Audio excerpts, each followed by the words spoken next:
lo vamos a actualizar. Josefina, ¿te puedo preguntar? ¿Puedo, Enzo? Ah, Diego, sí.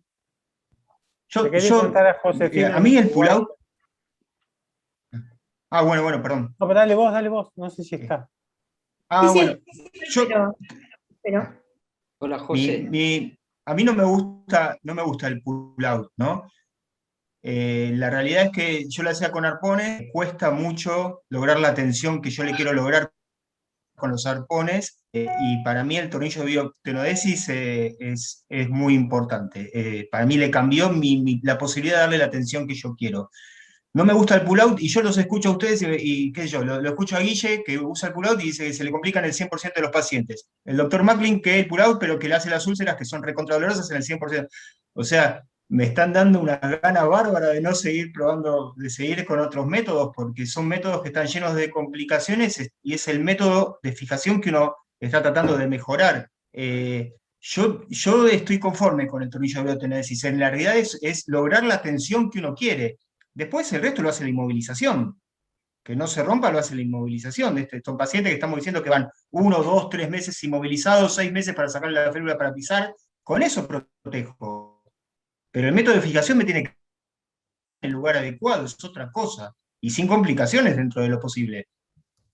¿No? Está bien. Es lógico lo que decís. Después lo vamos a actualizar. José, ¿ustedes usan algo en particular allá? No, acá es más o menos bien parecido como hacen ustedes, dependiendo un poco del medio, el método de fijación que se usa.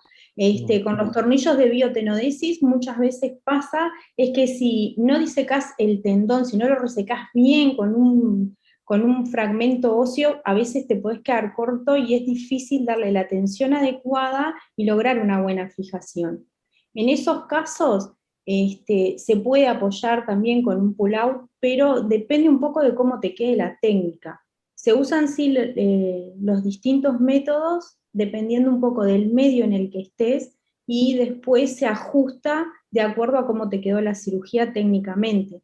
Yo creo que es como decía Diego recién, que si te quedó bien la fijación no es necesario agregarle nada extra más allá de la inmovilización, pero hay veces que al menos a mí me ha pasado y he visto que pasa, que no te queda lo suficientemente fijo el tendón como para que te dé la confianza de que ese tornillo va a cumplir toda su función.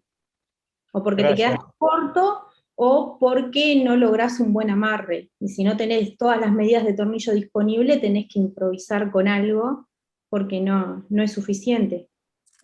Gracias, Josefina. Juan levantó la mano y después le preguntamos a Manuel también y cambiamos.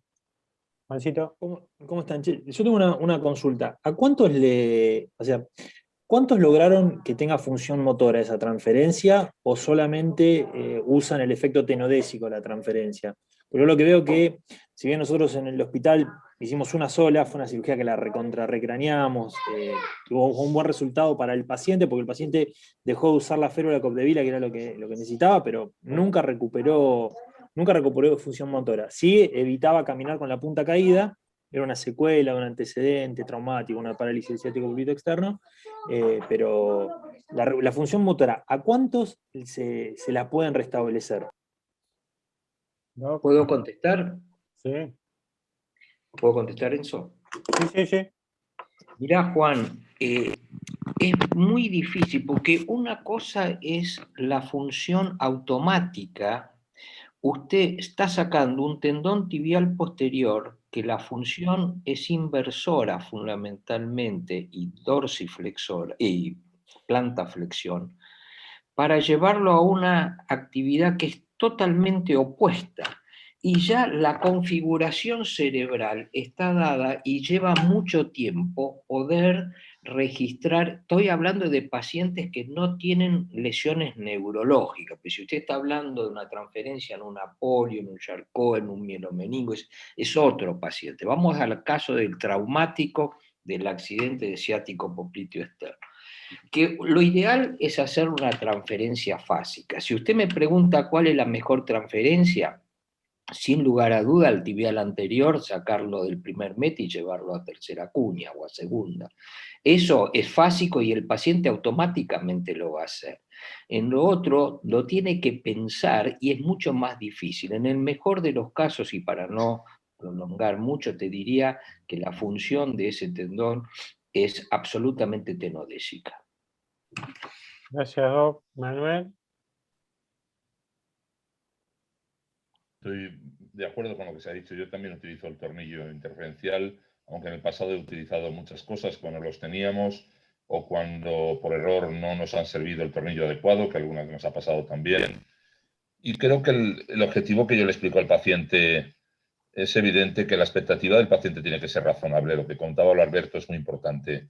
El paciente no va a correr una maratón después de una transferencia tibial posterior. El principal objetivo es que el paciente no se tropiece y que la marcha sea con un menor gasto de energía y sea más fluida.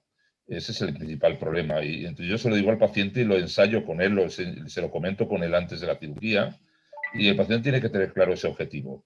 Que además de eso el paciente luego nos cuenta que ha ganado fuerza, que mueve mejor, que, bueno, bienvenido sea todo eso. Es un añadido, pero claramente yo dejo en el consentimiento informado reflejado en la historia que nuestro objetivo fundamental es el aclaramiento correcto de la marcha para que durante la transición en la fase de no apoyo en esa pierna el paciente no tenga que elevar la cadera y no tenga que compensar con el resto del cuerpo. Creo que es fundamental eso.